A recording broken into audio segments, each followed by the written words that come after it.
मुंबई-आग्रा महामार्गावर जनावरांचे मांस वाहतूक करणारा कंटेनर पकडला. 80 लाखांचा मुद्देमाल जप्त. नाशिकमध्ये मुंबई-आग्रा महामार्गावर मोठ्या प्रमाणात अवैध गोमांस वाहतूक होत असल्याचं समोर आलंय. सतर्क नागरिकांच्या माहितीवरून पोलिसांनी एका वातानुकूलित कंटेनरवर कारवाई केली आहे. या कारवाईत 80,11,500 रुपयांचे जनावरांचे मांस जप्त करण्यात आले असून कंटेनर चालक दुर्गेश जयस्वाल वर्ष 25 राहणार उरण नवी मुंबई याला अटक करण्यात आली आहे.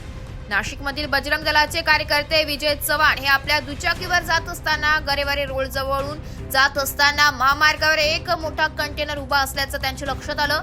कंटेनर खाली पाणी साचले होते आणि त्यातून उग्र वास येत असल्याने त्यांनी संशय व्यक्त करून चालकाकडे विचारणा केली. मात्र चालकाने उडवाउडीची उत्तरे दिल्याने त्यांनी तात्काळ पोलिसांना माहिती दिली. माहिती मिळताच MIDC पोलिसांनी घटनास्थळी धाव घेतली. पंच व शासकीय पशुवैद्यकीय अधिकाऱ्यांच्या उपस्थितीत कंटेनरची झडती घेतली असता त्यामध्ये एकावर एक ठेवलेल्या 1447 कार्टून्स मध्ये जनावरांचे मांस सापडले.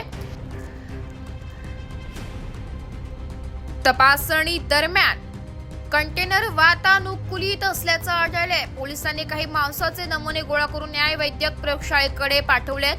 प्राथमिक तपासात हा माल मालेगाव येथून भरून तळोजा नवी मुंबई येथे पोहोचवला जाणार होता अशी माहिती चालकाने दिली आहे. मात्र त्याच्याकडे कोणतेही अधिकृत दस्तऐवज, परवाने किंवा बिल नव्हते.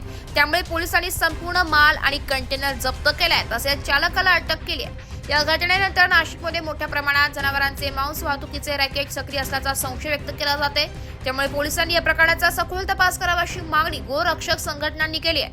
या कारवाईवेळी राष्ट्रीय बजरंग दल, विश्व हिंदू परिषद व अन्य हिंदुत्ववादी संघटनांचे कार्यकर्ते मोठ्या संख्येने उपस्थित होते. त्यांनी जय श्रीमाच्या घोषणासह कडक कारवाईची मागणी केली आहे. ब्युरो रिपोर्ट, नाशिक लोकशाही न्यूज, नाशिक.